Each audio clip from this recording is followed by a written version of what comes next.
শুভ সন্ধ্যা। Share বাজারের মূল খবর ডেইলি মার্কেট আপডেটে আপনাদের স্বাগতম। সূচক আজ 82.19 পয়েন্ট বা 1.54% কমে 5240 পয়েন্টে সম্পন্ন হয়েছে। অন্যদিকে লেনদেন আগের দিনের তুলনায় 21.11% কমে 459 কোটি টাকায় পৌঁছেছে। ব্যাংকিং খাতে ব্র্যাক ব্যাংক পিএলসি, ইসলামী ব্যাংক বাংলাদেশ পিএলসি ও সিটি ব্যাংক পিএলসি, খাদ্য ও সংশ্লিষ্ট খাতে ব্রিটিশ আমেরিকান টোব্যাকো বাংলাদেশ এবং ফার্মাসিউটিক্যাল খাতে বেক্সিমকো ফার্মাসিউটিক্যালস ও স্কোয়ার ফার্মাসিউটিক্যালস আজ বাজার পতনে প্রধান ভূমিকা রাখে। সেক্টর ভিত্তিক রিটার্নে প্রায় সব খাতই আজ লোকসান করেছে।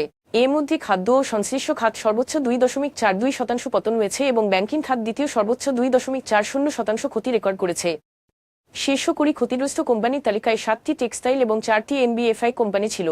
ইন্টারন্যাশনাল লিসিং এবং finance, first finance, people leasing and finance ও ফারিয়েস্ট ফাইন্যান্স সর্বোচ্চ দরবৃদ্ধি অর্জন করে।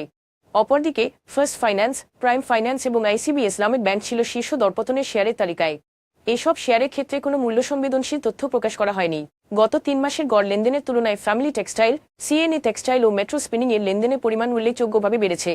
এই লেনদেন বৃদ্ধির পেছনে স্বাভাবিক কোনো কারণ জানা যায়নি। আজকের শীর্ষ দুটি সংবাদ। National board of revenue NBR 2025-26 অর্থবছরের জুলাই-জানুয়ারি সময় রাজস্ব আদায়ের লক্ষ্যমাত্রা থেকে 60,000 কোটি টাকা বেশি পিছিয়ে পড়েছে, যদিও গত বছরের প্রবৃদ্ধি কিছুটা হয়েছে। জানুয়ারিতে আমদানি হ্রাস, অভ্যন্তরীণ চাহিদা কমে যাওয়া এবং অর্থনৈতিক কর্মকাণ্ড শ্লথ হওয়ায় রাজস্ব প্রবৃদ্ধি কমেছে। অর্থনীতিবিদরা সতর্ক করেছেন, এই ঘাটতি সরকারের ওপর রাজস্ব চাপ বাড়াতে পারে এবং বার্ষিক লক্ষ্যমাত্রা অর্জন কঠিন করে তুলতে পারে। বাংলাদেশ সরকার শক্তি সঞ্চয়মূলক ব্যবস্থা ও সম্ভাব্য বিদ্যুৎ সরবরাহ সীমাবদ্ধতার জন্য প্রস্তুতি নিচ্ছে, কারণ মধ্যপ্রাচ্যে চলমান সংঘাতের কারণে বৈশ্বিক জ্বালানি সরবরাহে চাপ সৃষ্টি হয়েছে। কর্মকর্তারা জরুরি বৈঠক করেছে বিদ্যমান জ্বালানি মজুত সর্বাধিক ব্যবহার করার পরিকল্পনা করতে এবং নাগরিকদের বিদ্যুৎ ও জ্বালানি কার্যকরভাবে ব্যবহার, ব্যক্তিগত যানবাহন সীমিত করা ও সজ্জা আলো ব্যবহার কমানোর নির্দেশনা দিয়েছে।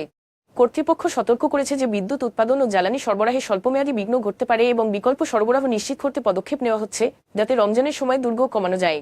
আজ এ পর্যন্তই, ধন্যবাদ।